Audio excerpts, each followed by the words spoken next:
다윗이 하나님의 집을 지어드리겠다는 생각을 하나님은 어떻게 받아들이시는지 함께 나누며 기도하기를 원합니다. 다윗이 왕이 되기 전 시글락에 있을 때였는데요.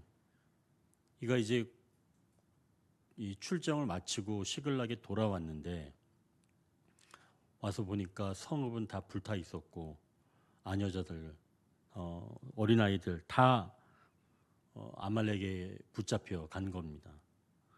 이때 다윗이 하나님께 여쭙죠.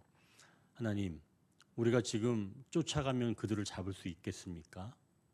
하나님께서 그렇다, 반드시 붙잡을 수 있다라고 말씀하시는 것을 듣고 다윗이 한 600명 정도를 추려서 그 길로 출발을 하죠. 그리고 마침내 그 아말렉에게 빼앗겼던 모든 것들을 되찾고 돌아왔습니다. 결국 이 이야기는 다윗이 급하거나 아주 위급한 일이 있을 때는 반드시 무릎을 꿇었다는 거예요. 기도했다는 거죠. 그래서 결과가 좋았다, 이제 이걸 말씀드리는 건 아닌데요. 다윗은 그만큼 모든 일에 무릎을 꿇어왔다, 이걸 말씀드리는 겁니다. 그 다윗은 언제든지 이렇게 기도하는 사람이었는데요. 근데 오늘 이 본문에 다윗이 성전을 지금 짓겠다라고 하는 이런 내용에 대해서는 다윗이 기도했다라고 하는 내용이 없습니다. 흔적을 보면 찾을 수가 없는데요. 1절, 2절을 한번 보십시오. 다윗이 선지자 나단에게 자신은 백향몬 국에 거하는데 하나님의 궤는 휘장 가운데 있다, 이렇게 지금 말하고 있죠. 다윗이 생각하기에 말이 안 된다는 거죠. 아니, 어떻게 하나님이 성막에 계실 수가 있는가? 자기는 백향목 궁에 있는데, 이 이야기를 이제 나단 선지자에게 말한 겁니다. 그랬더니 나단 선지자가 하나님께서 왕과 함께 계시니 마음에 있는 모든 것을 행하십시오라고 축혀 세워줍니다. 하나님이 함께 하시면 모든 것을 함께 해도, 모든 것을 해도 상관없다.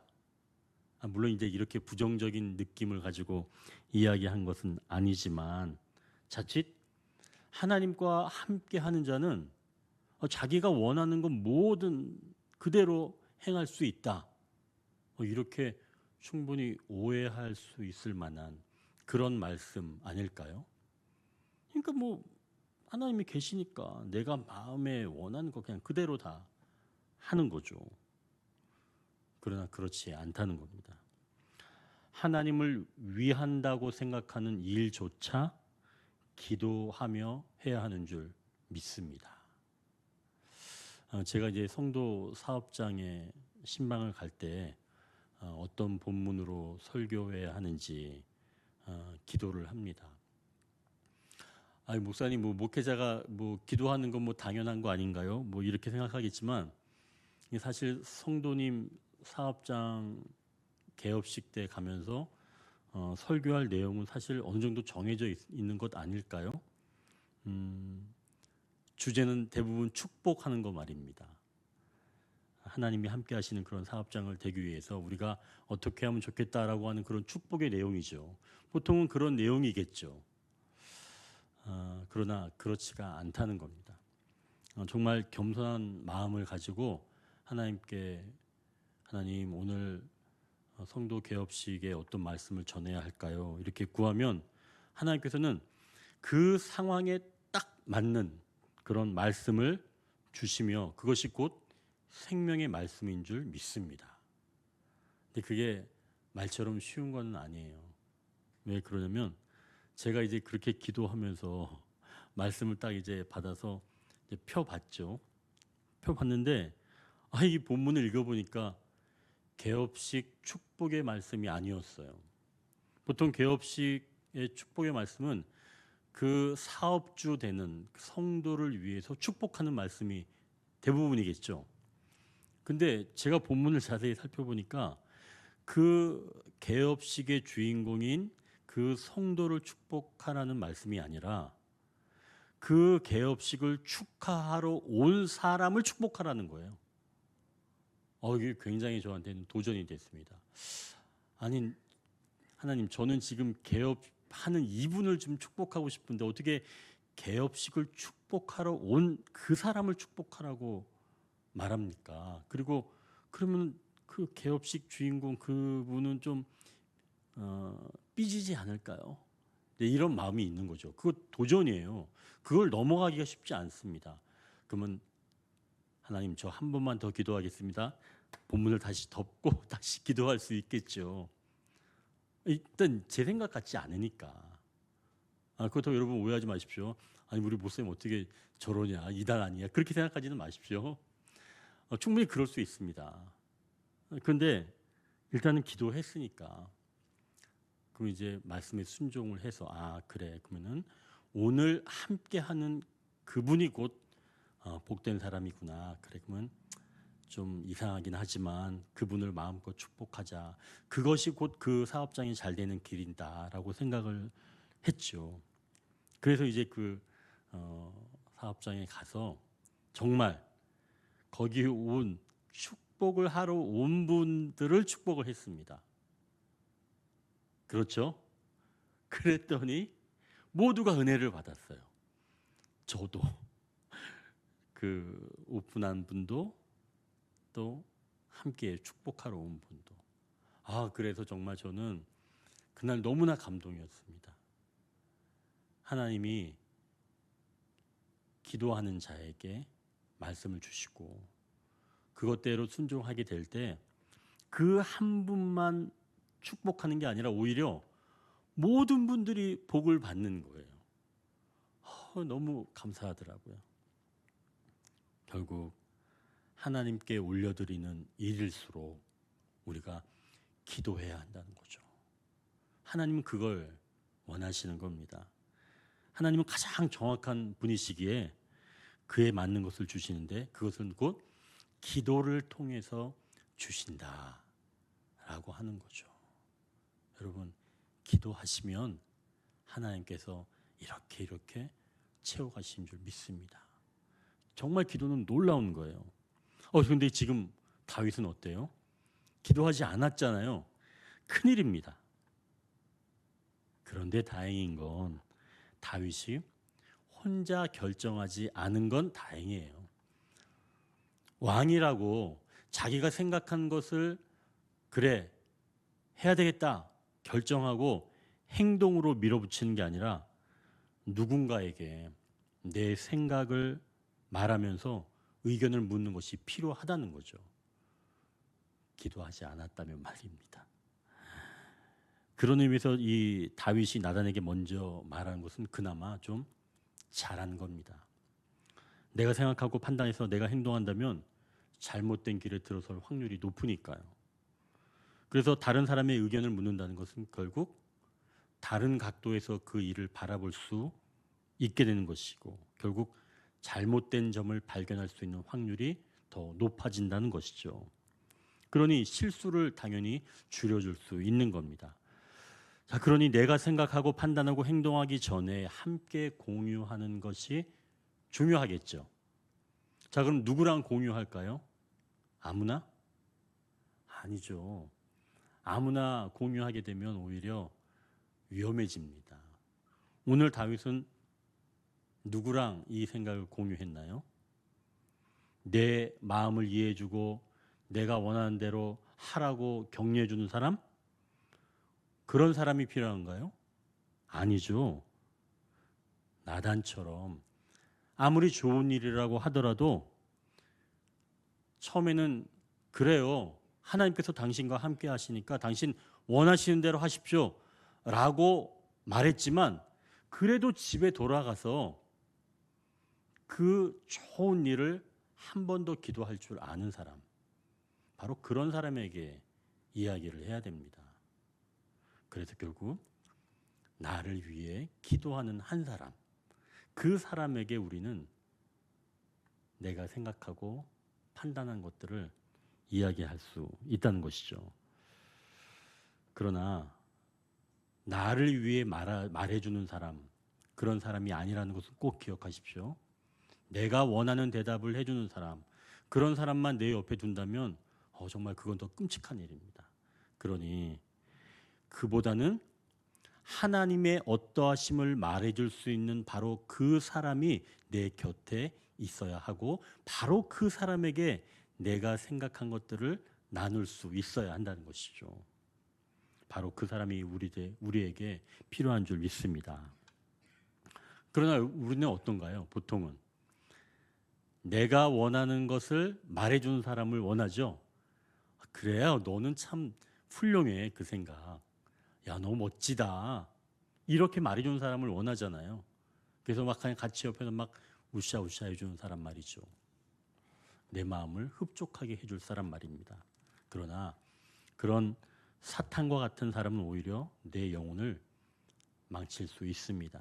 그보다는 다시 한번 말씀드리지만 기도하면서 하나님의 뜻을 얻기를 원하는 사람, 나랑은 정말 가까워도 내가 원하는 대답만 해주는 것이 아니라 정말 하나님이 원하시는 대답이라고 생각해서 주저하지만 그래도 정직하게 나한테 말해줄 수 있는 바로 그 한 사람에게 내 생각이나 이야기하는 것들이 필요하다라고 하는 것이죠. 목사님, 저는 그런 사람이 선뜻 떠오르지 않습니다. 그래도 실망할 필요는 없어요. 하나님께 기도하시면 하나님은 그 문제에 대해서 다른 사람의 입을 통해서라도 다른 의견을 듣게 하시는 줄 믿으시길 바랍니다. 그러니 내 주변에 기도하는 사람, 그리고 내 원대로 말해주는 사람이 아닌 하나님의 원대로 이야기해줄 그 한 사람을 위해서 기도하십시오. 그렇게 될 때 하나님은 우리가 행하려고 하는 바로 그런 일들에 대해서 좋은 길잡이를 보내주실 줄 믿습니다. 이제 13절 14절을 한번 보십시오. 그는 내 이름을 위하여 집을 건축할 것이요 나는 그의 나라 왕위를 영원히 견고하게 하리라. 나는 그에게 아버지가 되고 그는 내게 아들이 되리니 그가 만일 죄를 범하면 내가 사람의 매와 인생의 채찍으로 징계하려니와.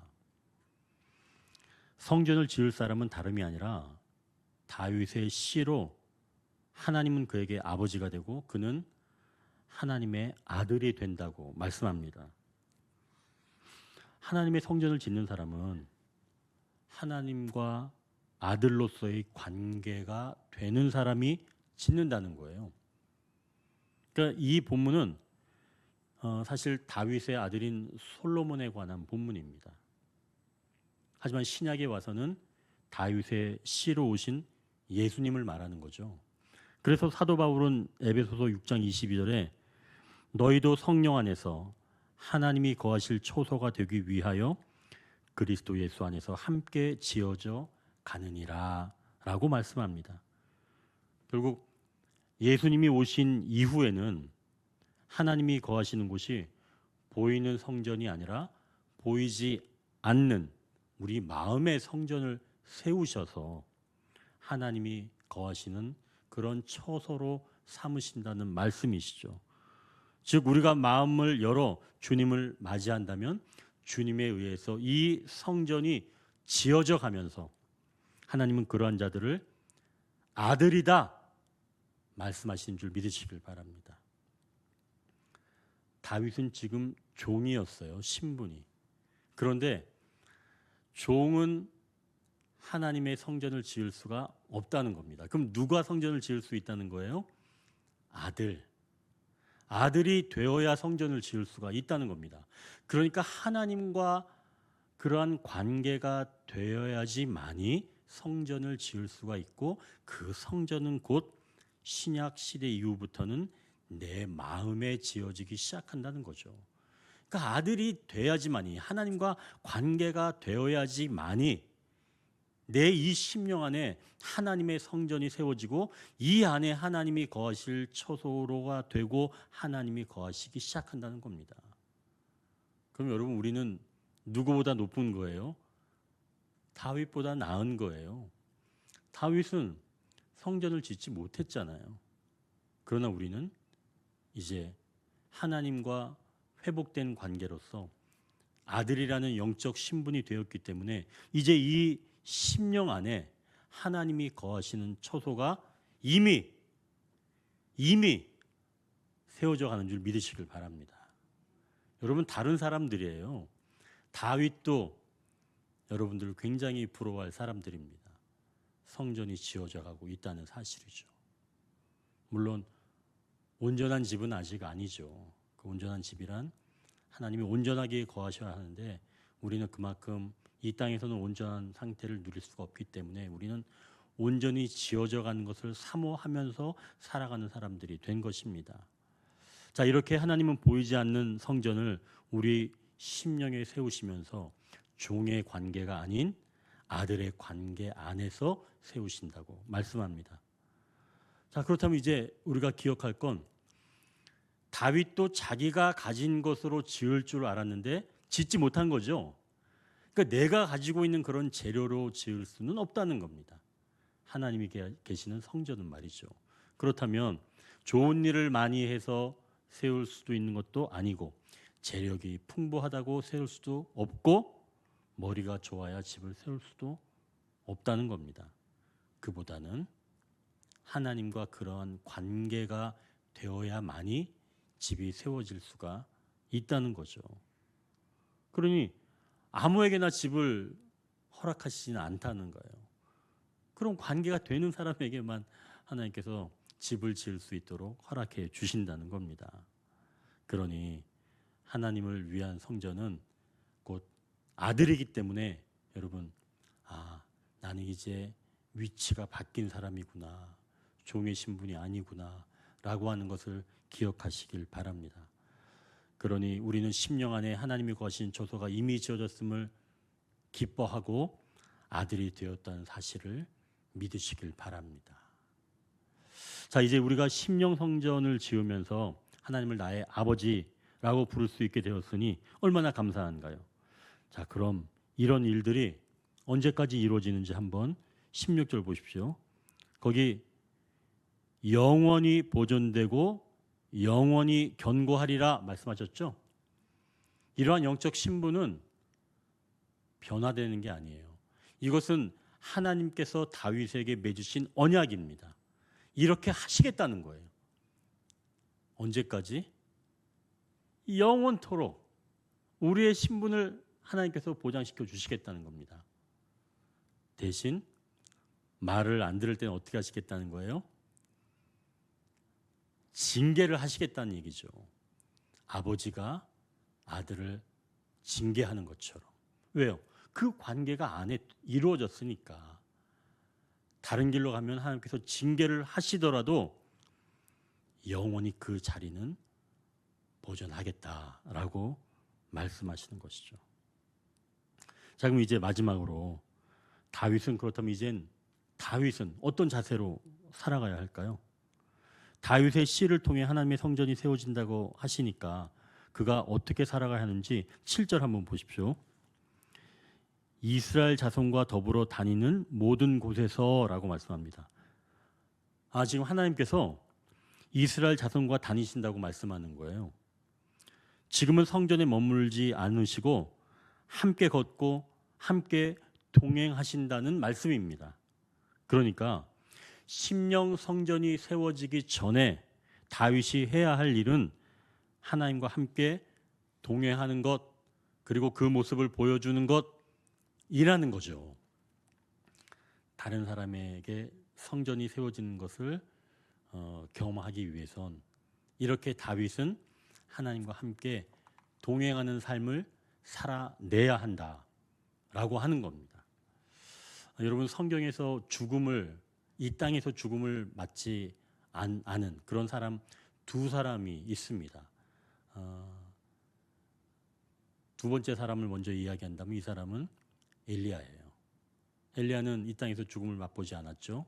그리고 먼저 죽음을 맛보지 않은 한 사람이 있습니다. 이거 우리 성경 문제 그때 나왔었던 것 같아요.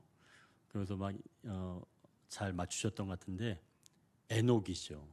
에녹은 이 땅에서 죽음을 맛보지 않고 하나님께서 그를 데려가셨다라고 창세기 5장에 말씀합니다.